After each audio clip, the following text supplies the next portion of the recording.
nós não estamos estabelecendo um fundamento novo. Não existe a menor possibilidade de eu, no meu tempo, querer estabelecer novos fundamentos, porque o fundamento já está posto. O que compete a mim no meu tempo é edificar sobre o fundamento colocado pelos apóstolos. Não há a possibilidade de cedermos a novos movimentos apostólicos, meus irmãos. É perigoso eu pensar num movimento neo-apostólico, porque eu corro o risco de querer estabelecer outros fundamentos que não esses que já estão mencionados na Santa Palavra de Deus. Aí está o motivo da igreja ser tão, ou melhor, estar tão frágil. Se há 10 anos atrás era escandaloso, hoje é normal.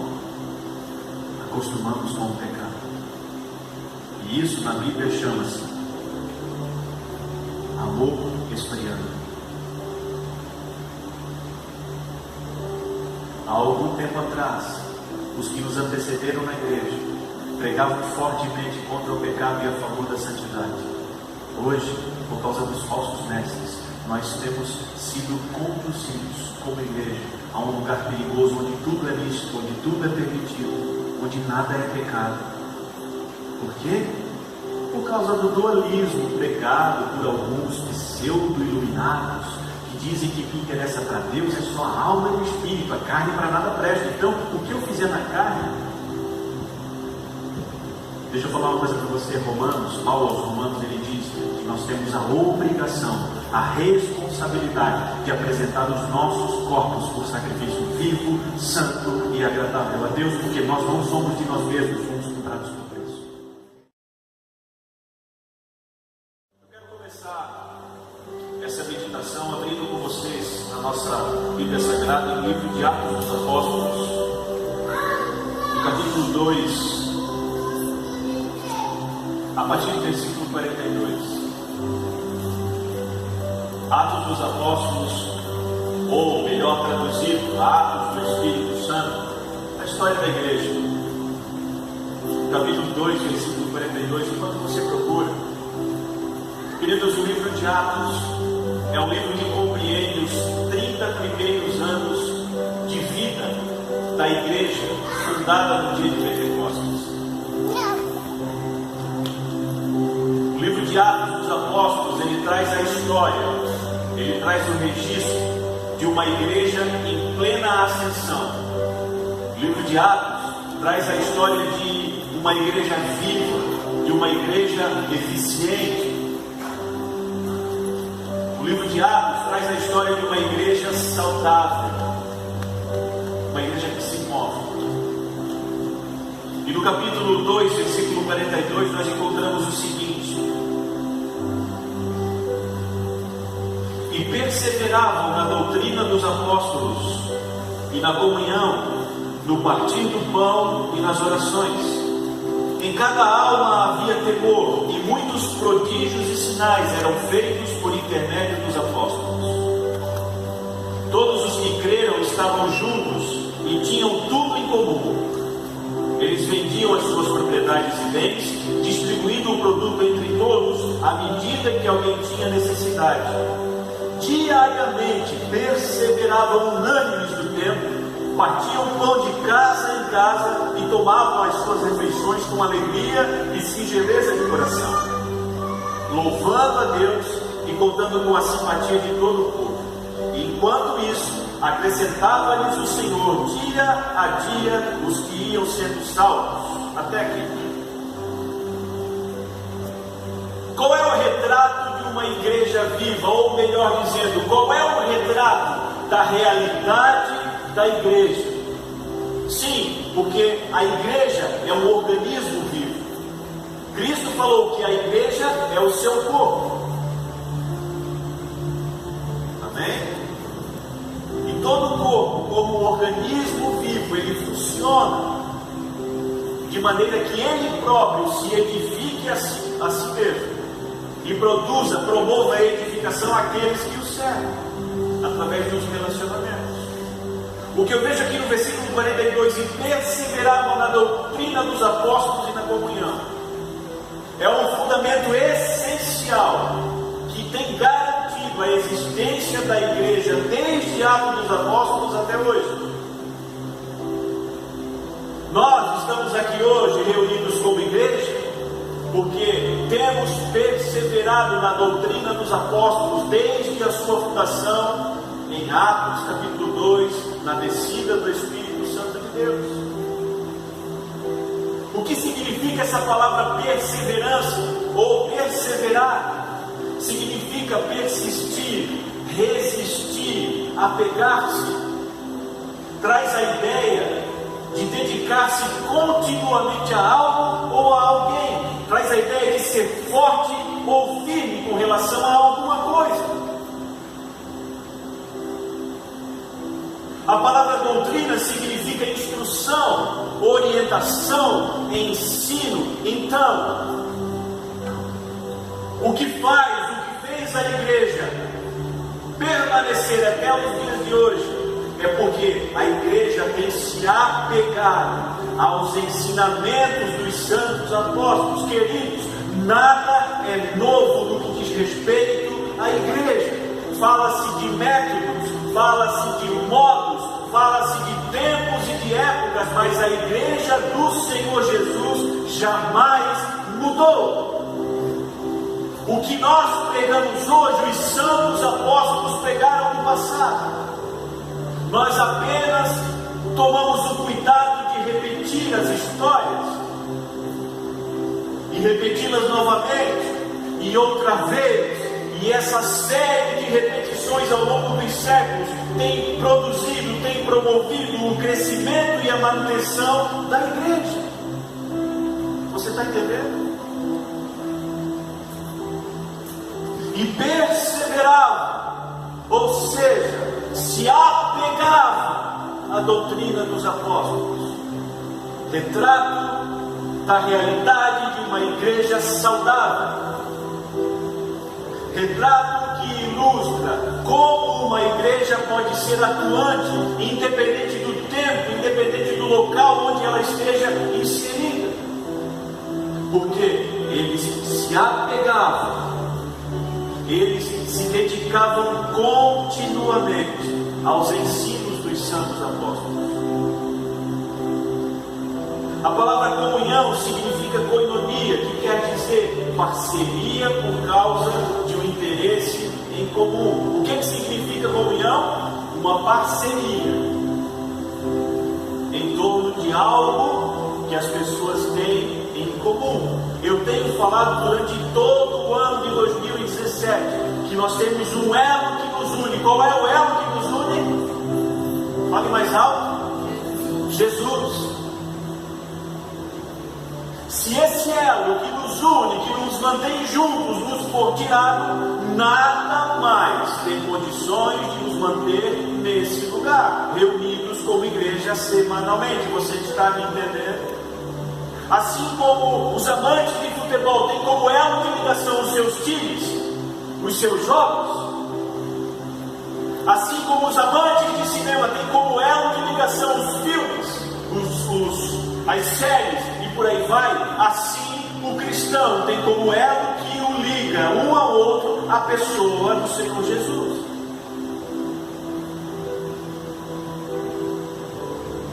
E aí já surgiram várias discussões a respeito de fórmulas para que a igreja cresça, para que a igreja se expanda, para que a igreja se torne relevante num tempo tão moderno quanto o nosso. Mas nós deixamos de levar em consideração que a única coisa que é eficiente para a saúde da igreja é um elo, é Cristo. Queridos, nós podemos nos encher de programações, nós podemos nos encher de eventos, nós podemos nos encher de métodos, de maneiras, de modos, de modismos, mas se Cristo não for suficiente, nada será. Porque nós temos um elo que nos une. Qual é o elo? Jesus. Por isso, a Bíblia traz conselhos, exortações, admoestações para que nós pelejemos, para que nós batalhemos, para que nós façamos guerra em favor da nossa comum salvação. Você encontra isso nos escritos de Paulo. Nós temos a responsabilidade de fazer guerra em favor da nossa comum salvação. Nós temos a responsabilidade de guerrear em prol da nossa fé, que é comum, porque temos um elo que nos liga, que é Cristo Jesus. Versículo 43, em cada alma havia temor. A palavra temor, nesse contexto, significa assombro, espanto, admiração.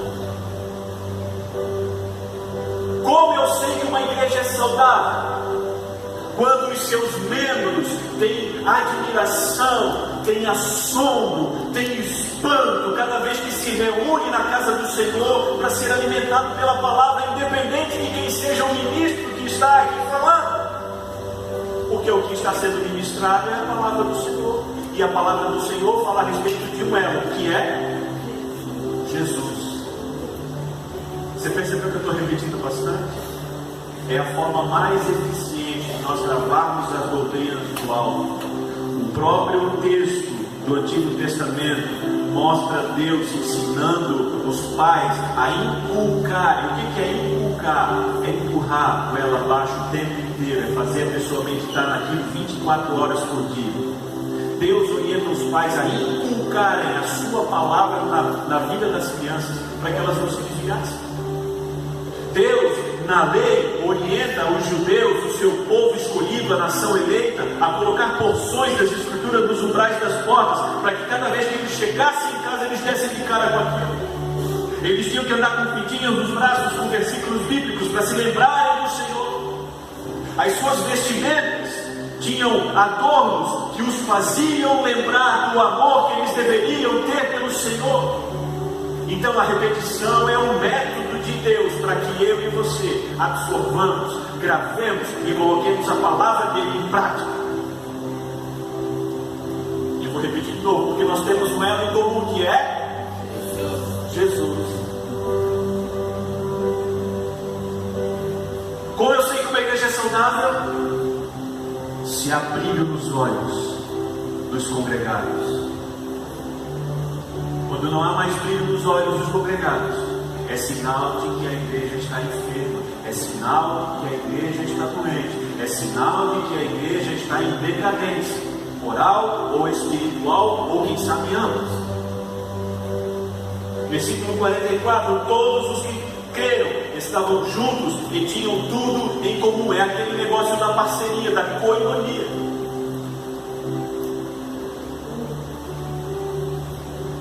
Aqui o versículo 45 é um texto que é muito mal interpretado por muitas pessoas, quando diz: vendiam suas propriedades e bens, distribuindo o produto entre todos, à medida que alguém tinha necessidade. Isso aqui não é apologia a comunismo. Pelo contrário, isso aqui é a expressão máxima de uma igreja que compreendeu que é mordomo, ou que é mordoma, de todos os bens que pertencem a Deus. Nós não somos donos de nada. Nós somos administradores colocados por Deus sobre porções que Ele estabeleceu.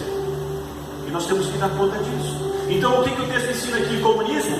Não. Está ensinando generosidade. Está ensinando cuidado com o próximo. Porque no final do próprio versículo está escrito: à medida que tinham necessidade, eles eram atendidos nessas necessidades. Até porque hoje eu posso estar necessitado e você me ajuda. Amanhã eu posso estar abastado e você em necessidade. Então eu vou retribuir a você essa ajuda.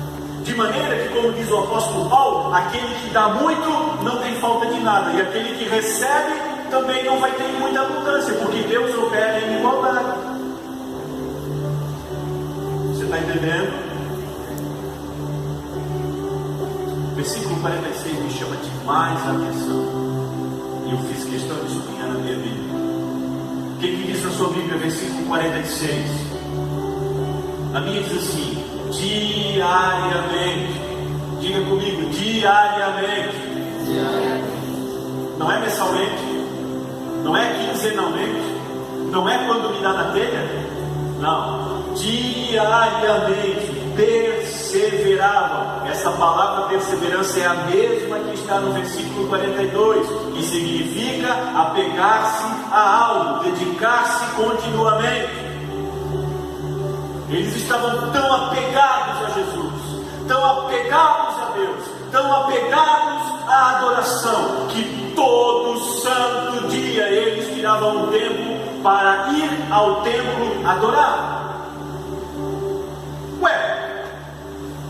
Mas Jesus não veio para criar uma nova religião. Jesus não veio para colocar por terra a religião dos fariseus, dos saduceus e dos judeus e por aí vai. Jesus não veio para estabelecer uma nova aliança. Por que a necessidade de ir no templo? Um lugar que estava cheio de rudimentos da antiga aliança, um lugar onde eles tinham que prestar culto de maneira antiquada, um lugar onde eles tinham que apresentar suas ofertas ao sacerdote para que o sacerdote fosse até a presença de Deus. Ora, Jesus não rasgou o véu do templo de alto a baixo e deu livre acesso aos crentes. Por que eles iam ao templo? Para adorar.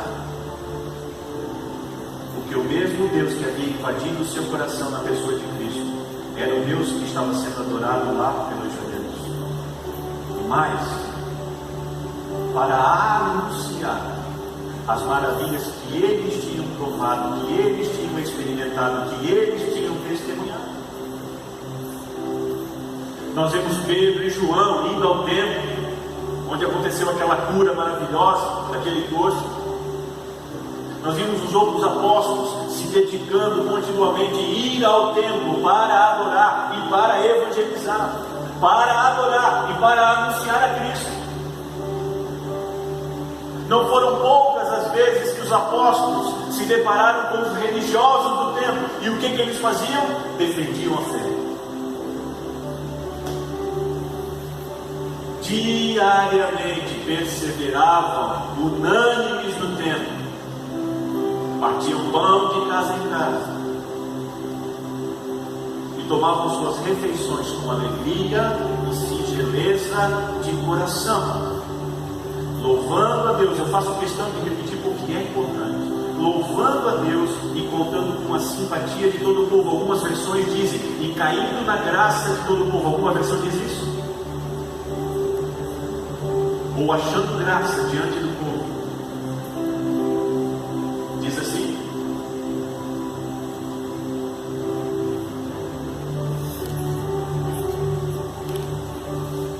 enquanto isso, acrescentava-lhes o Senhor dia a dia os que iam ser salvos. A perseverança da igreja nos ensinamentos apostólicos, a parceria que os irmãos têm entre si,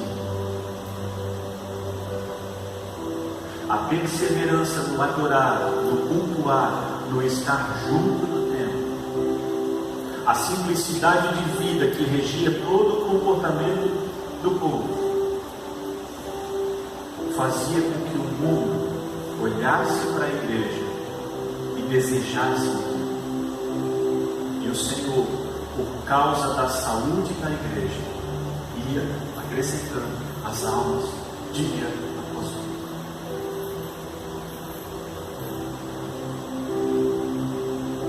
Queridos, eu sou do tempo onde, quando vi a igreja, quando Cristo me alcançou pela sua bondade, pela sua misericórdia, as pessoas, elas viam algo diferente na congregação dos santos, tão diferente que aquilo fazia com que elas desejassem entrar pelas portas da igreja. Queridos, para a fé, eu nasci num tempo onde as pessoas ansiavam ardentemente para chegar a hora do culto, para poder adorar o Senhor. Uma igreja saudável, uma igreja possuída de espanto. Sabe como é que eu e minha esposa chegávamos à igreja? Nós chegávamos com aquela expectativa santa, pensando: meu Deus, será que o profeta vai falar hoje? O que será que o Senhor tem preparado para nós hoje?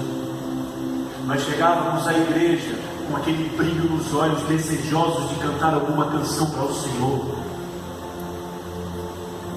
Retrato de uma igreja saudável, retrato de uma igreja que perseverava no ensinamento apostólico.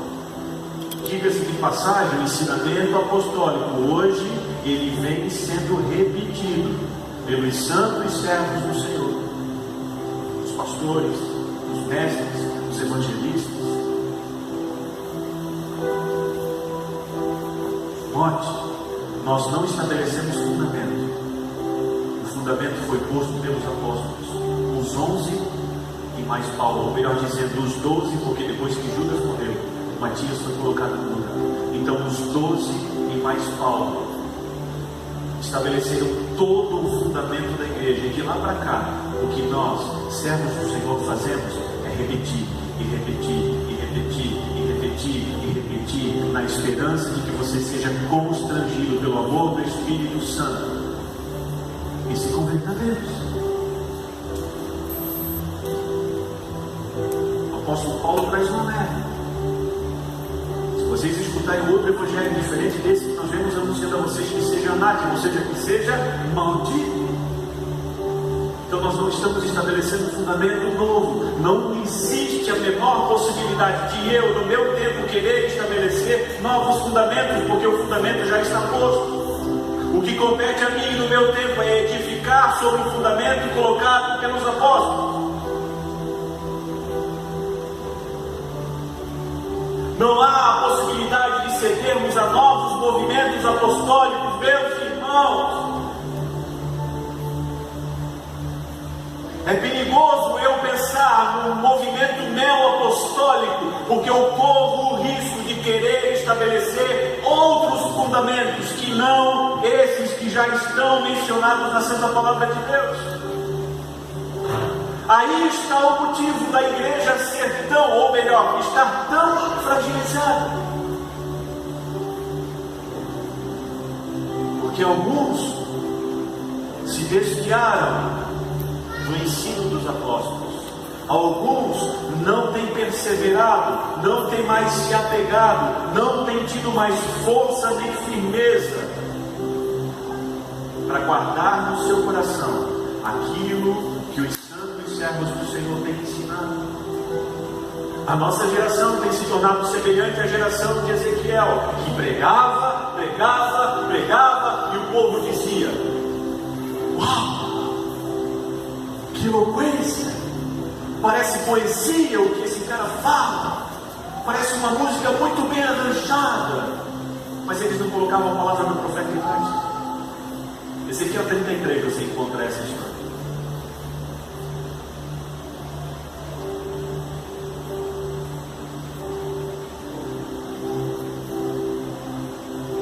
Eu sou obrigado a ver ao lado. Abra comigo sua Bíblia em Mateus, por favor. Não estava no meu esboço, mas glória a Deus, o Senhor sabe de todas as coisas.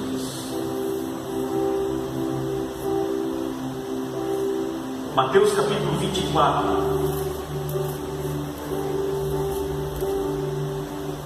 a partir do versículo 10.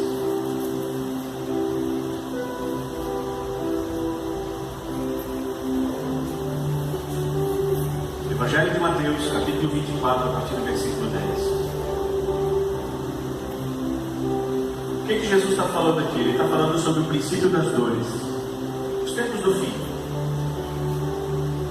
E no versículo 10 ele diz: nesse tempo muitos hão de se escandalizar. Escandalizar, dentre outros significados do original, traz a ideia de colocar tropeço para que os outros caiam. Guarda esse significado. Nesse tempo muitos hão de se escandalizar, trair e odiar uns aos outros. Levantar-se-ão muitos falsos profetas. Ei, qual é o retrato de uma igreja saudável? A que persevera no ensinamento dos apóstolos, a que persevera no ensino bíblico. Mas nos últimos tempos levantar-se-ão muitos falsos profetas e enganarão a muitos, e por se multiplicar a iniquidade, o amor se esfriará de quase todos. Eu fui fazer uma pesquisa para tentar entender o que significa o amor se esfriará de quase todos. Sabe o que eu descobri? Acostumar-se com o pecado. O que há 10 anos atrás era escandaloso, hoje é normal. Acostumamos com o pecado. E isso na Bíblia chama-se amor esfriando. Há algum tempo atrás, os que nos antecederam na igreja pregavam fortemente contra o pecado e a favor da santidade. Hoje, por causa dos falsos mestres, nós temos sido conduzidos como igreja a um lugar perigoso, onde tudo é lícito, onde tudo é permitido, onde nada é pecado. Por quê? Por causa do dualismo pregado por alguns pseudo-iluminados, que dizem que o que interessa para Deus é só a alma e o espírito, a carne para nada presta. Então, o que eu fizer na carne... Deixa eu falar uma coisa para você. Paulo aos Romanos, ele diz que nós temos a obrigação, a responsabilidade de apresentar os nossos corpos por sacrifício vivo, santo e agradável a Deus, porque nós não somos de nós mesmos, fomos comprados por preço. Estou repetindo o ensino apostólico que traz saúde para a igreja. Eu não ia entrar por aqui, mas vamos lá. Eu comecei falando sobre o retrato de uma igreja em ascensão, sobre o retrato de uma igreja viva, ou melhor dizendo, sobre o retrato da realidade da igreja, ou de como deveria ser a igreja. E aqui em Mateus nós vimos o oposto, que seria o de uma igreja em decadência moral e espiritual. Ué, mas Jesus não disse que as portas do inferno jamais prevaleceriam contra a igreja? Contra a igreja não. Está lembrado que o próprio Jesus disse que aqui tem trigo e tem joio? E está lembrado que ele disse que não arrancar o joio do meio do trigo para não arrancar o trigo junto? Aquele dia vai revelar qual é a igreja de Jesus. Mas eu vou dar uma dica para você. Qual é a igreja de Jesus? A que persevera na doutrina dos apóstolos. Uau! Ai! Meu Deus! Você quer identificar qual é a igreja verdadeira? A que persevera na doutrina dos apóstolos, da comunhão, do partir do pão e nas orações.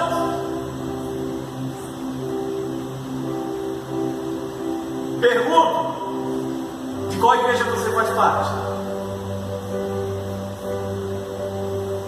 Eu vou dar 3 opções: uma igreja em ascensão, uma igreja em declínio, ou da igreja de Cristo. Queridos, há uma promessa do Espírito para os nossos dias, de que ele derramaria do seu Espírito. Ele tem feito isso desde Atos dos Apóstolos, capítulo 2. Muitos desde lá têm sido cheios com o Espírito Santo e com poder, e têm se transformado em testemunhas vivas.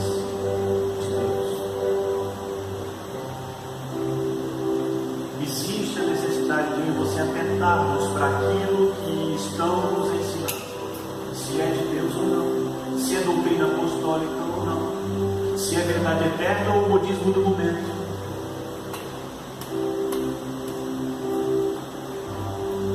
Você está comigo ainda? É uma noite de ceia, não é? Poxa, mas vai falar desse jeito, uma noite de ceia? Eu preciso chacoalhar isso.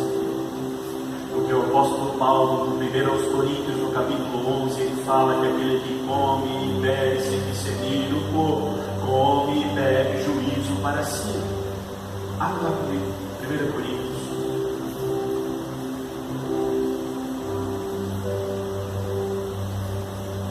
Deixa eu falar, a gente fica aflito quando chega aqui e Deus muda a mensagem, mas que é bom, não é? Glória a Deus. 1 Coríntios 11, 17. Eu tenho um tempinho ainda. Nisto, porém, que vos escrevo, não vos louvo, porque vos ajudais não para melhor, e sim para pior. Porque antes de tudo estou informado a haver divisões entre vós quando eu vos reunis na igreja. Opa, divisões?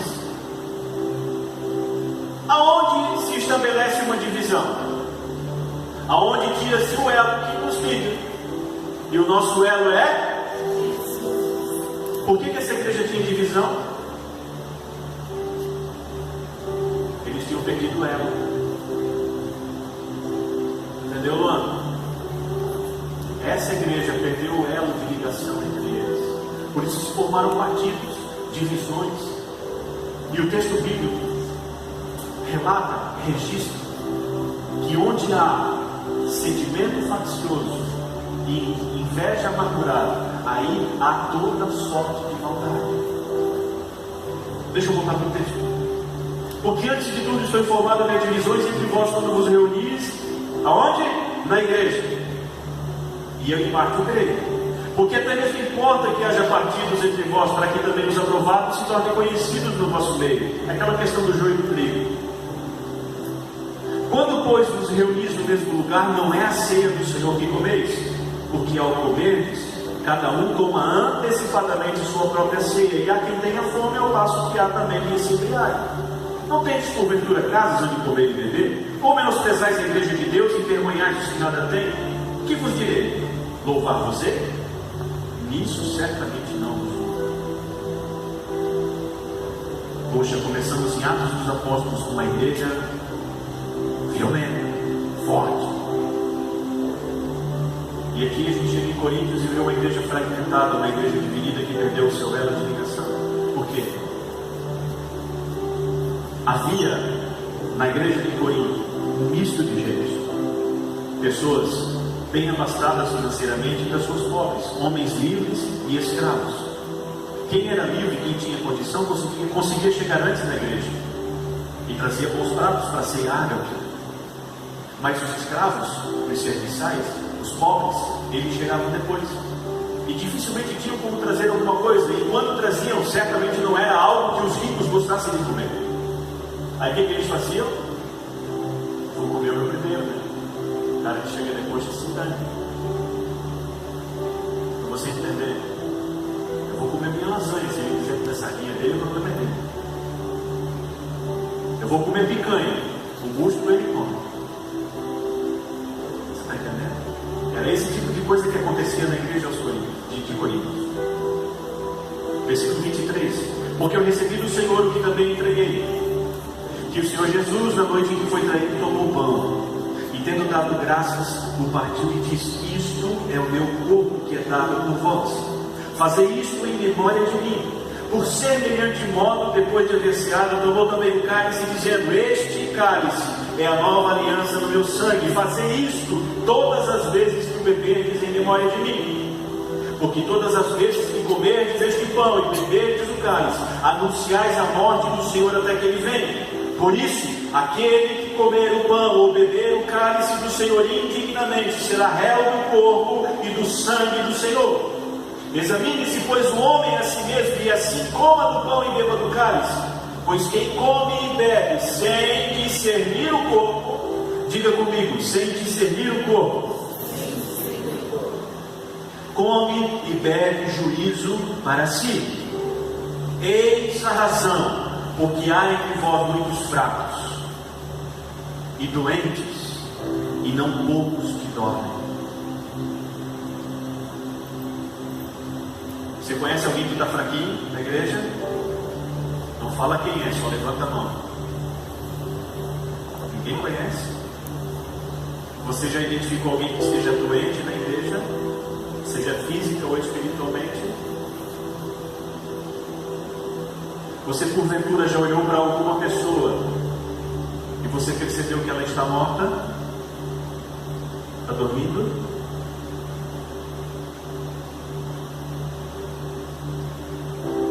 Porque a igreja tem perdido o elo de ligação, que é Jesus.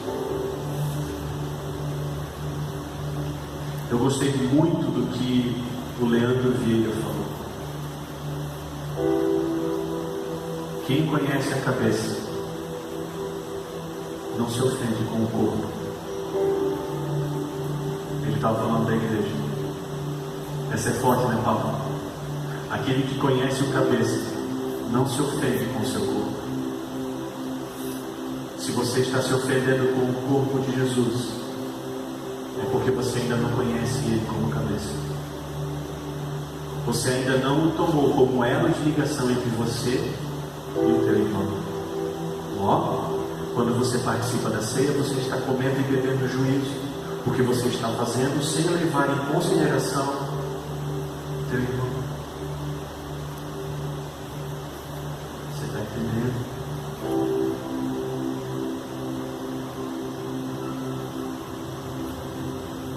Eu vou terminar. Volta em Atos capítulo 2, 42.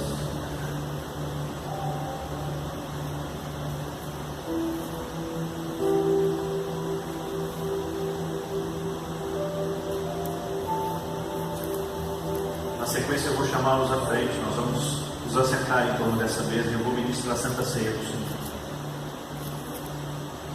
E eu quero muito, irmãos, de verdade, que todos vocês que estão aqui, sejam grandes ou pequenos, se assentem em volta dessa mesa, porque mesa é lugar de comunhão, mesa é lugar de pacto, mesa é lugar de restauração, mesa é lugar onde o Senhor dá as suas instruções aos seus filhos.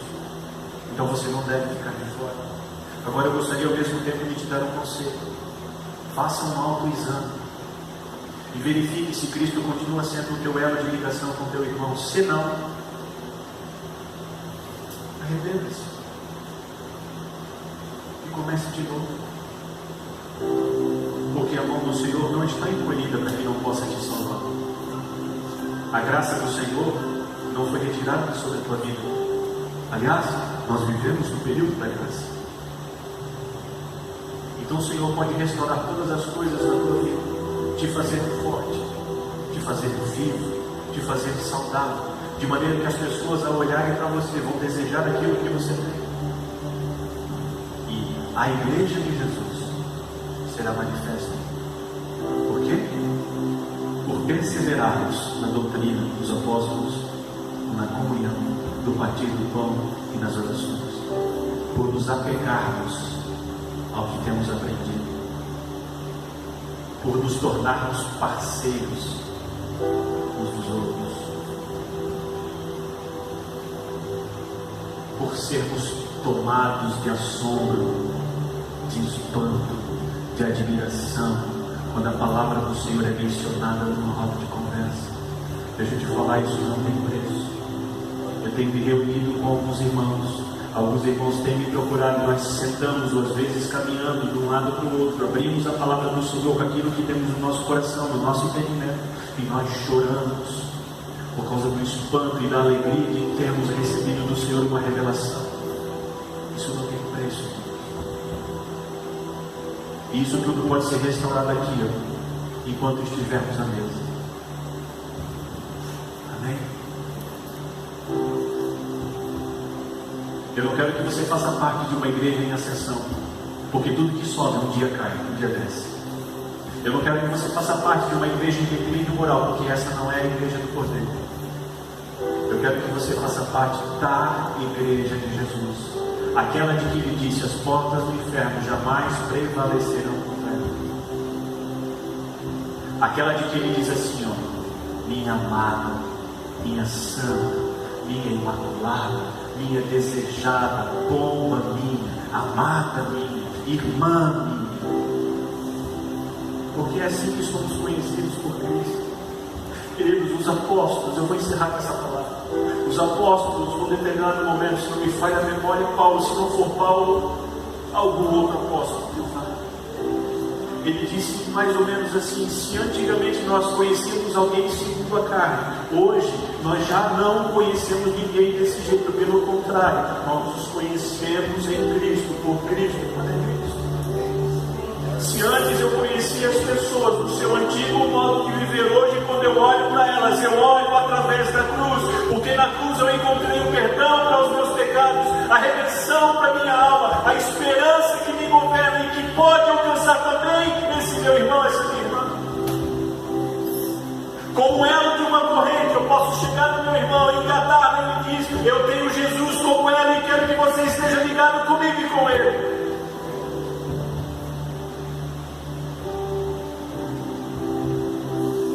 Porque quando eu tenho parceria, Eu não levo em consideração a fraqueza do meu irmão, pelo contrário, eu grudo nele, porque eu tenho um elo com ele que é Jesus. E aí eu fortaleço. Um elo sozinho tem muito pouca força, mas se você juntar vários elos numa corrente, você consegue levantar pesos imensuráveis.